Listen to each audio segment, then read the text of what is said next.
Assalamualaikum warahmatullahi wabarakatuh. Perkenalkan, nama saya Afiana Rizky Amalia Tasa dengan NIM 202105200031.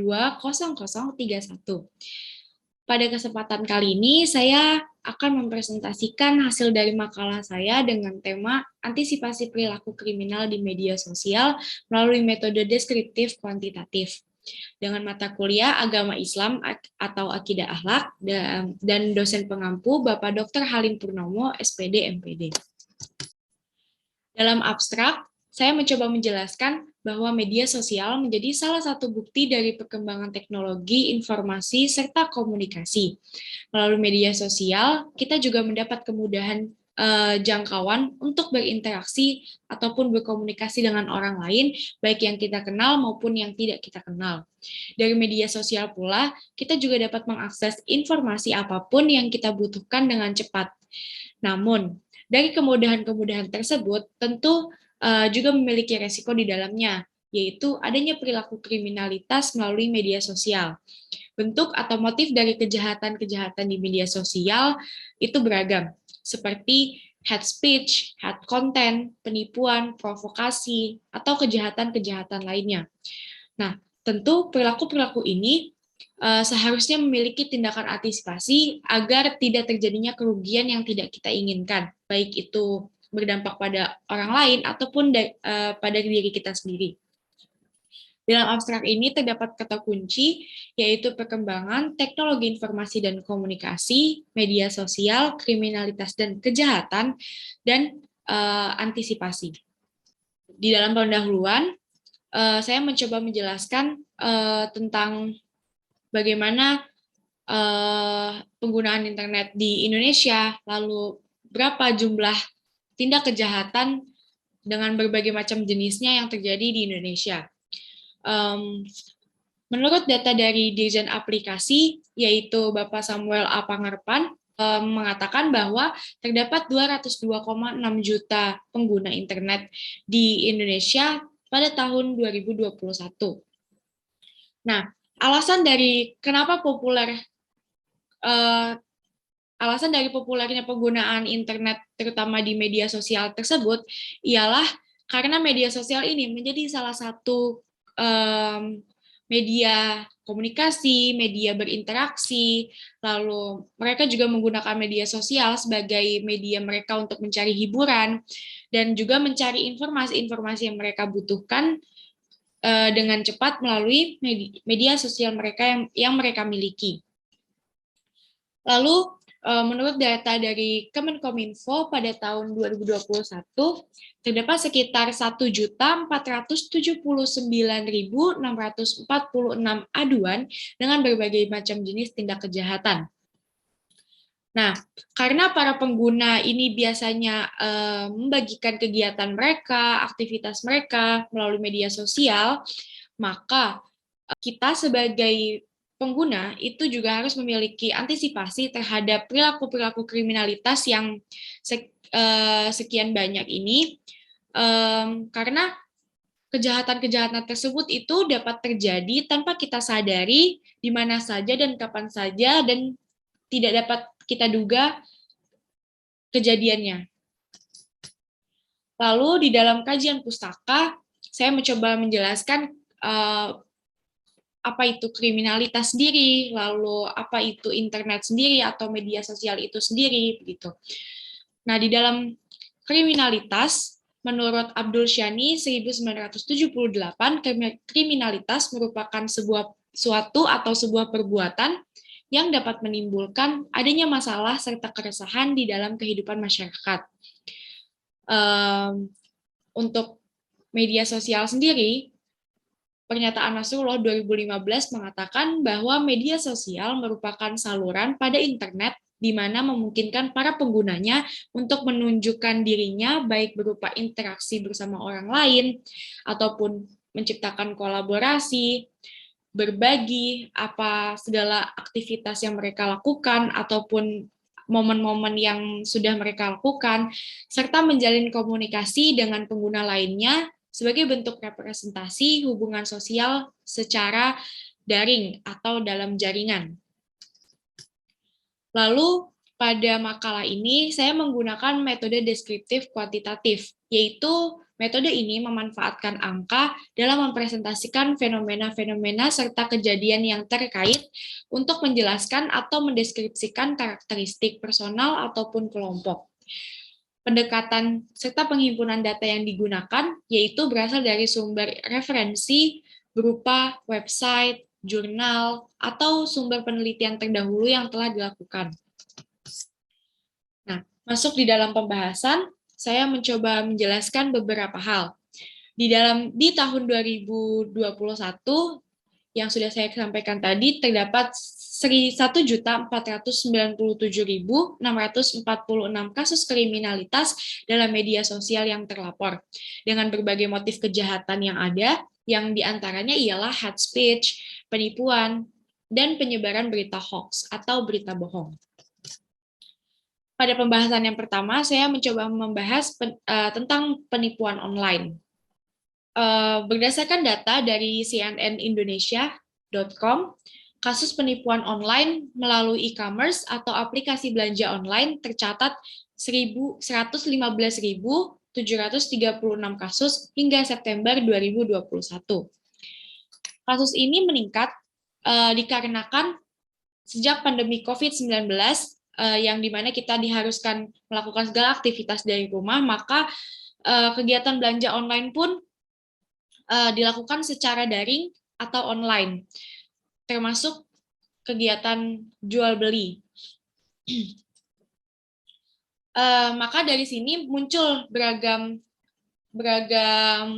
e-commerce atau toko online yang banyak sekali digemari oleh para pengguna internet, para pengguna media sosial untuk melakukan aktivitas jual beli mereka secara online.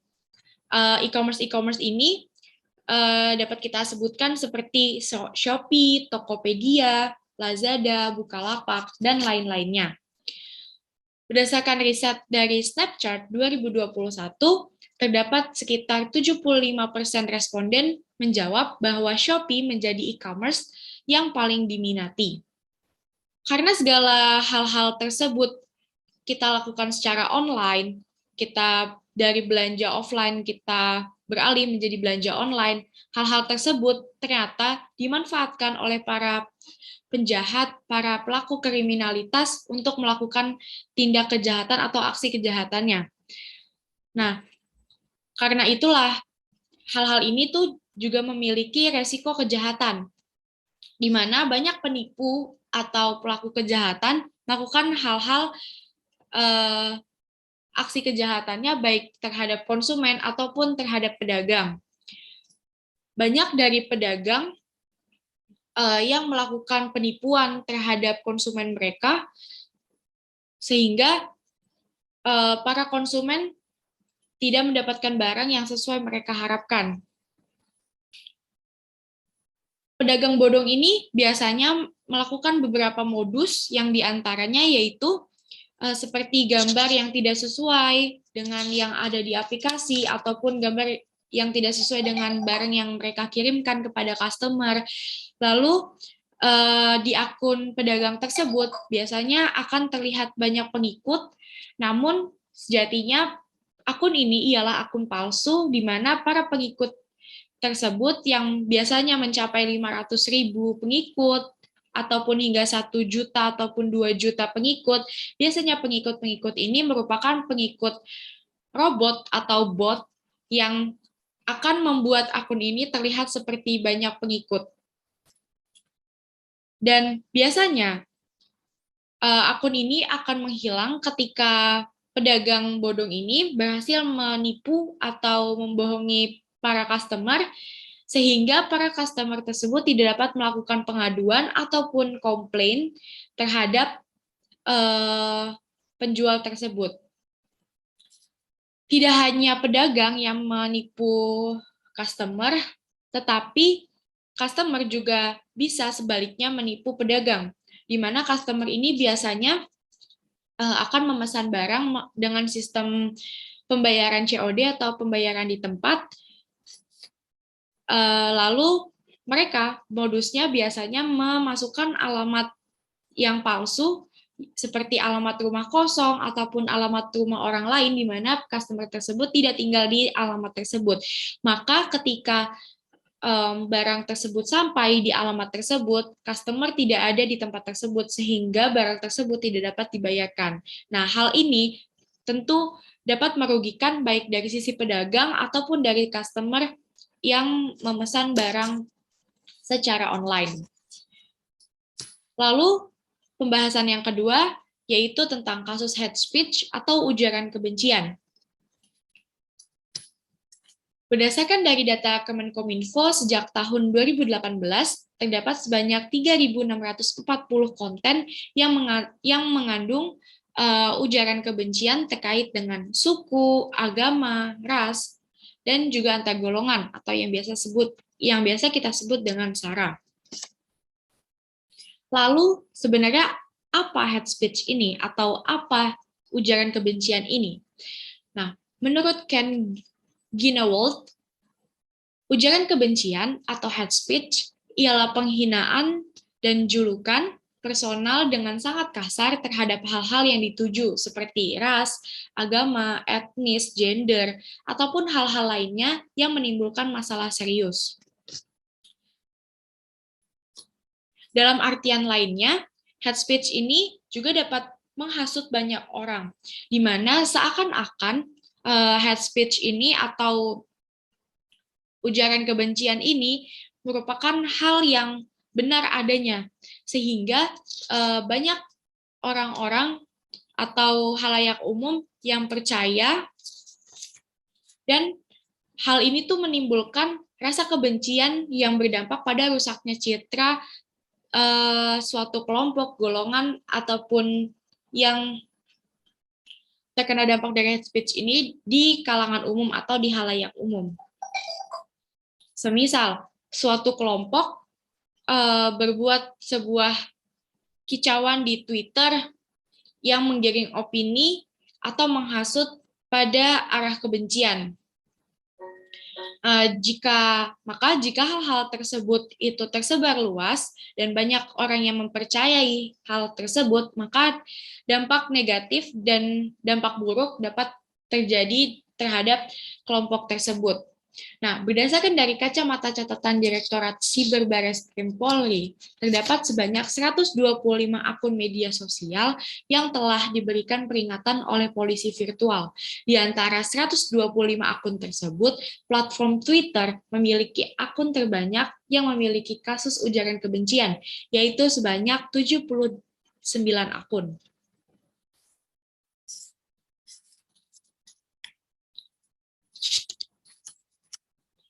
Maka dari itu, tak heran melalui dari sepenggal cuitan Twitter tadi yang mengandung unsur kebencian ataupun kata-kata yang tidak pantas, saling menjatuhkan, dan tidak jarang hal tersebut menyulut emosi dari beberapa individu sehingga seringkali terlihat platform tersebut seperti ruang yang terbuka dalam menyebarkan tren kebencian secara daring ataupun online.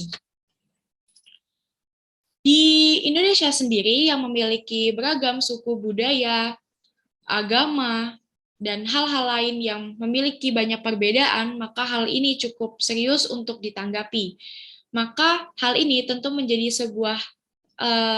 menjadi salah satu penyulut dari perpecahan yang beresiko dan berkelanjutan. Lalu yang ketiga, yaitu ialah penyebaran hoax atau berita bohong. Sebenarnya, apa itu berita bohong atau hoax? Werman 2016 berpendapat bahwa hoax merupakan sebuah berita palsu yang berisi informasi dan unsur kebohongan yang menyesatkan. Berdasarkan dari survei Mastel 2018, sebanyak 92,40% mengatakan bahwa Instagram, Twitter, dan Facebook menjadi sarana yang paling sering tersebar berita hoax.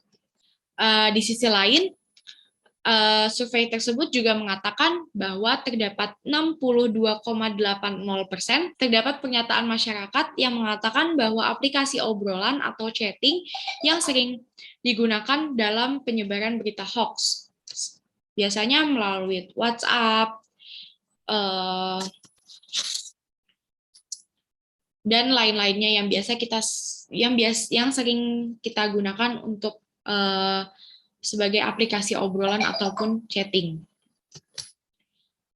Bentuk-bentuk dari penyebaran hoax ini pun beragam, mulai dari unggahan Twitter, pesan berantai, unggahan status WhatsApp, hingga unggahan dari Instagram. Unggahan Twitter ini biasanya melalui cuitan sebuah Twitter ataupun sebuah tweet yang panjang yang menjelaskan berbagai hal secara rinci.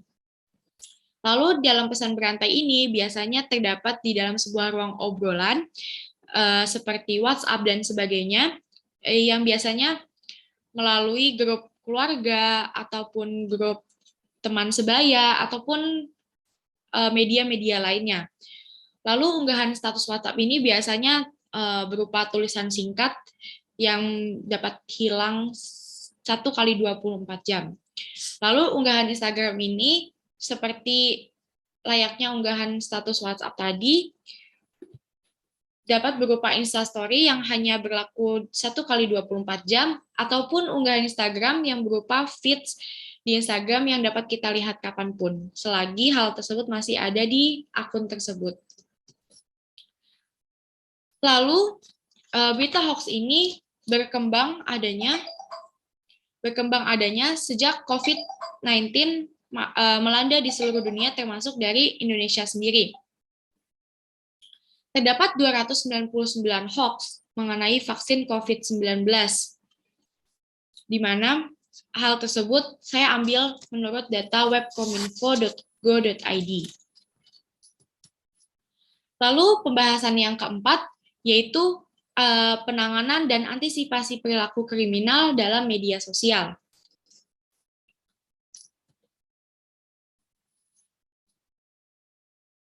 Dalam antisipasi ini, terdapat beberapa langkah ataupun inovasi-inovasi yang dapat kita gunakan sebagai antisipasi kita terhadap kejahatan di media sosial.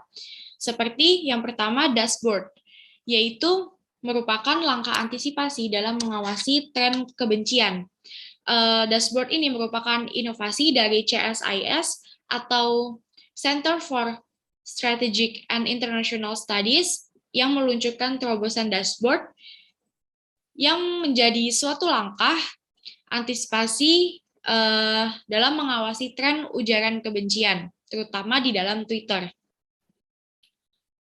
Kemenkominfo pun juga menyarankan agar berhati-hati atau waspada terhadap phishing atau situs palsu. Nah, hal ini itu dapat digunakan sebagai antisipasi penipuan dengan fitur call forwarding. Lalu yang ketiga, kita juga harus cermat dalam memilih e-commerce atau akun belanja online yang kita gunakan. Nah, antisipasi ini yaitu mencegahnya penipuan dalam jual beli melalui e-commerce. Lalu selain hal-hal antisipasi yang dapat kita lakukan, ada pula undang-undang yang melindungi tentang yang berkaitan dengan proses jual beli ataupun hal-hal lainnya yang berkaitan dengan sosial media ataupun jejaring internet.